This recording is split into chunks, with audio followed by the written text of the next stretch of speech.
Today we're talking about the biggest downgrade for a bird since the T-Rex devolved into the Pigeon. From saving lives on the battlefield of both world wars by carrying messages from position to position, dodging bullets and spying on the enemy, then falling so far down the pecking order, they're now looked at nothing more than just rats with wings.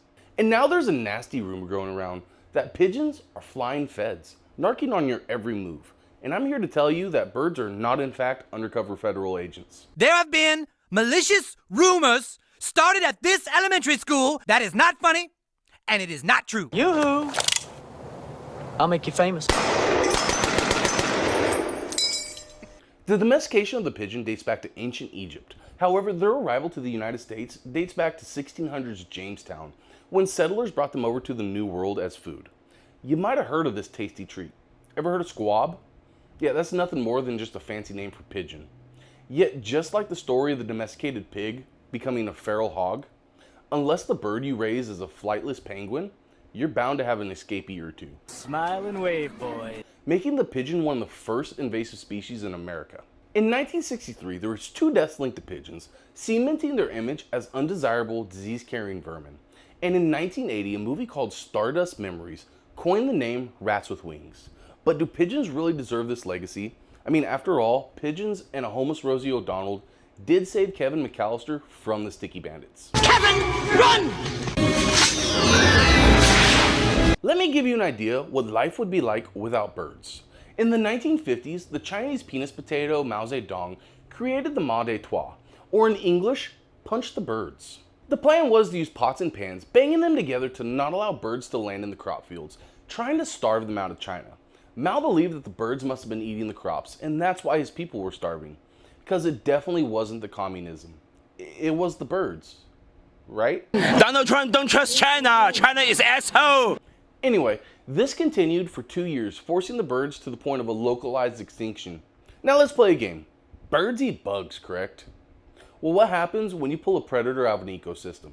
Well, if you guessed that the prey population would explode uncontrollably, overeating their food supply, then you guessed correct. That year, China had a major locust infestation that devastated crops, leading to mass starvation.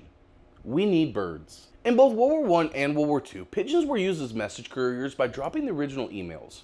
Even though communications could pass through the wire, setting up that wire was a dangerous job.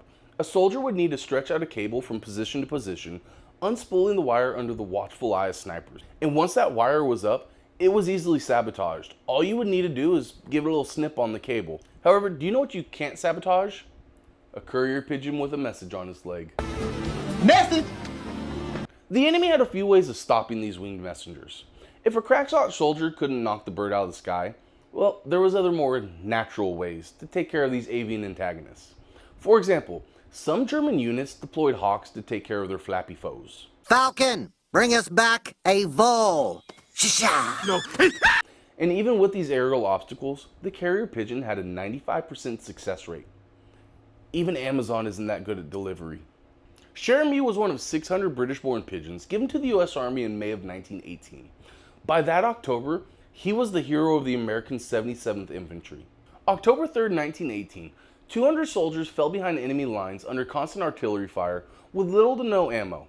They lost their sense of direction and had no idea where they were at. They just knew one thing. They shouldn't have been there. These men had 1 pigeon left after their last 2 were shot down.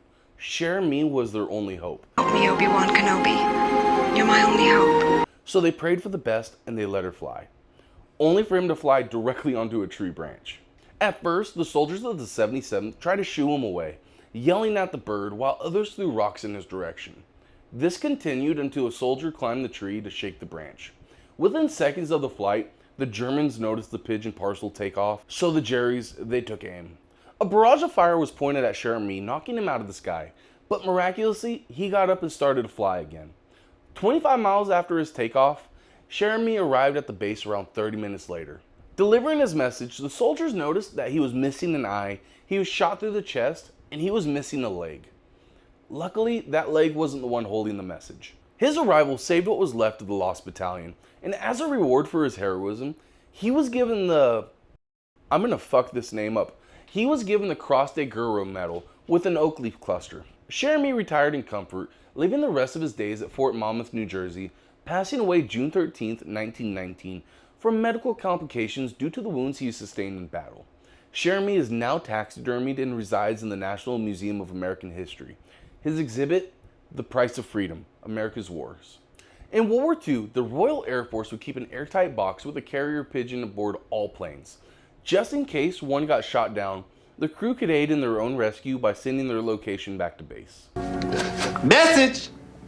Winky is one of these birds. He was awarded the PDSA award, which is pretty much the Medal of Honor for animals. He earned this medal after his bomber, the Bristol Beaufort, was downed over Norway, landing in the North Sea on the 23rd of February, 1942. Now, if you don't know, the North Sea is cold. You might even say bone-chillingly, hypothermically freezing cold. You remember Titanic? These men didn't have much time. The airmen released Winky, who flew 120 miles back to his coop and brought Ferry, delivering the message. The Royal Air Force was notified and an immediate rescue mission began. Using the difference in time between the plane releasing Winky to the arrival of the pigeon in the coop, taking into account the wind direction along with the fact that the flight speed was slowed due to oil spillage on her feathers, the RAF was able to approximate where the plane was downed within 15 minutes. That's some 4chan level he will not divide us shit. High level autism is a real weapon. The fuck is he talking about? Text messaging wasn't the only role these birds played in the wars. They were also the original drones, being strapped with a camera and used to take aerial photos of the battlefield. Okay, now I'm kind of starting to lean towards pigeons being undercover feds. I'm sorry, excuse me a minute. Bitch, how you not the Hobbit again? In the 1970s, the CIA began to use these birds to spy on the Soviet Union during Operation Takana. They did this by strapping cameras to the birds, letting them go hundreds of miles into the Soviet borders. These birds took better pictures than the super secret squirrel spy planes of the day. Another way the pigeon helped the war effort is by becoming the world's first GPS. They did this by guiding bombs to their target by pecking at a window screen. Hold up! Bitch, if you the Hobbit, you need to let me know right now, because I'm making a fool of myself out here. Go check out the Fat Electrician's video on the pigeon bomb for a better look at how Uncle Sam was able to train birds to guide bombs. But the real question I think we all have, how can a pigeon navigate the world better than Google Maps? Well, lucky for you, I'm here to answer that. These birds have a small magnet in their beak called magnetite. This allows them to navigate the world using the Earth's magnetic pull. Think of how a bloodhound would sniff left to right, narrowing down the direction it needs to go. Only instead of using scent, these birds have a real-life compass in their nose. Now, do these birds deserve the moniker rats with wings? After what we learned today, I don't think so. I think they're little feathered friends.